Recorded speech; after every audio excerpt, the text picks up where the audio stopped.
A short video clip, just 90 seconds long, ignited a public firestorm in late 2025. Footage rapidly gained traction on platforms like TikTok, showed a woman later identified as Crystal Wilsey, an employee at a Cinnabon in Ashwaubenon, Wisconsin. In the video, Wilsey engages in a heated verbal exchange with a Somali couple.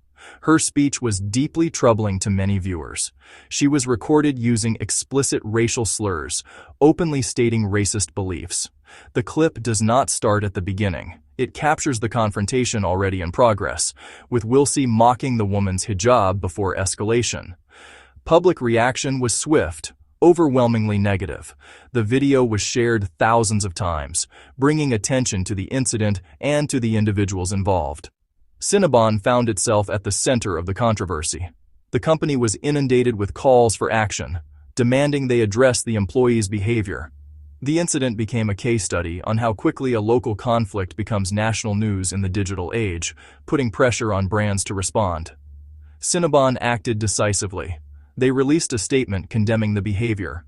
They called the footage disturbing and said it violated company policies and values. Shortly after, Cinnabon confirmed Crystal Wilsey had been terminated. The firing was seen as necessary to distance the brand and to reassure customers they did not condone those views. The immediate aftermath set the stage for a larger, more complex story. It was no longer just a single altercation in Wisconsin. It evolved into a national conversation about racism, accountability, and the consequences of actions in a hyper-connected world. Following her termination from Cinnabon, Crystal Wilsey did not retreat from the public eye. Instead, she took to her own social media accounts to offer her side of the story. Her initial defense: she was the victim of provocation.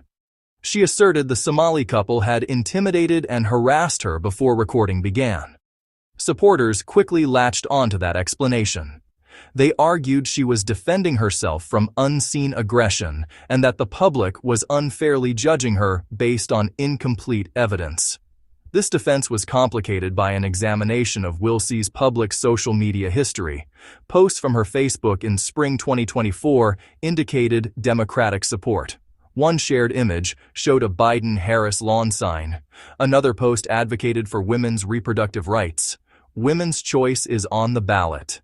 That political alignment seemed at odds with the rhetoric she used in the viral video. The provocation narrative became a central theme for Wilsey and her supporters, but a major challenge emerged: a lack of evidence supporting provocation. Despite claims that a longer, unedited video existed, no such footage was released by independent sources. As the controversy continued to swirl, Crystal Wilsey's explanations began to shift and evolve. One unusual, widely reported development: she introduced claims about family and medical conditions. She suggested her son has darker skin due to a medical issue. Many found that confusing. In making the point, she used an outdated offensive term, which intensified public scrutiny. Wilsey claimed she had a health issue that darkened her own skin. She mentioned Addison's disease, a rare condition affecting the adrenal glands, which can cause hyperpigmentation. A TMZ video surfaced where Wilsey made another controversial claim. She alleged the black woman had painted her face, trying to change her race. The accusation escalated the narrative into unsubstantiated, bizarre allegations. From claiming she was provoked, to citing her son's supposed medical condition, to suggesting the woman wasn't genuinely black, each explanation raised more questions than answers. The changing stories damaged her credibility, and the lack of a consistent account became central to the debate. As Crystal Wilsey's name remained in the headlines, journalists and online researchers began investigating her background. What they uncovered was a lengthy criminal record spanning approximately 2 decades. Public records revealed multiple charges over the years, painting a picture of numerous encounters with the legal system. This history was separate from the Cinnabon incident, but it provided new context. The revelation added another dimension to the story, leading many to question: was the viral video an isolated incident or part of a larger pattern of behavior? The nature of the past charges was varied, covering a range of offenses. Specifics were detailed in court documents, but the sheer volume and timeline were notable. News outlets presented the records as factual recitation. Some saw the history as relevant to understanding her character. Others saw it as an unfair intrusion, unrelated to the verbal altercation. Regardless, her criminal history became a significant part of the public narrative. The discussion was complex, raising questions about using an individual's past to judge present actions. Ultimately, the record became another piece of the puzzle. It did not provide a definitive answer about what happened before the video, but it did influence public perception. The story was no longer just about a 90-second video. It was intertwined with 2 decades of documented history, adding weight to how people interpreted what they had seen. In the days following Crystal Wilsey's termination from Cinnabon, a new chapter began with a fundraising campaign. A page was set up on GiveSendGo with the stated goal of supporting Wilsey after she lost her job. The campaign quickly gained momentum. Donations rose and the progress bar filled. The fundraiser's description echoed Wilsey's claims, saying she was defending herself from harassment and that the viral video was misleading. Fueled by a segment of the public who thought she was treated unfairly, donations poured in from across the country, ultimately surpassing $160,000. This showed a deep division in public reaction. Many were outraged by her behavior. A large vocal group saw her as a victim of cancel culture, believing she was unfairly punished for defending herself. The fundraiser became a tangible symbol of that support.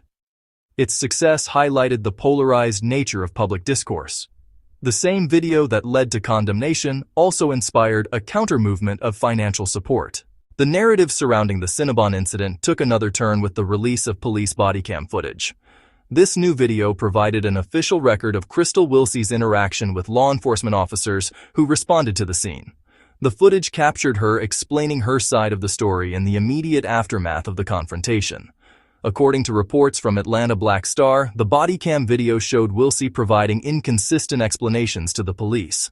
This official documentation added a new layer of evidence to the case, allowing the public to compare her on-scene statements with her later claims on social media and in other interviews.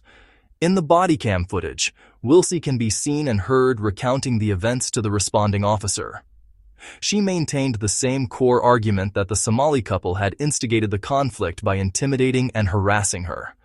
However, the footage also reportedly captured inconsistencies and details that would later be scrutinized. Unlike a bystander's clip, this was an official recording from a neutral party, offering a more formal perspective. Despite the release of the bodycam footage, a complete, unedited video of the entire confrontation has not surfaced.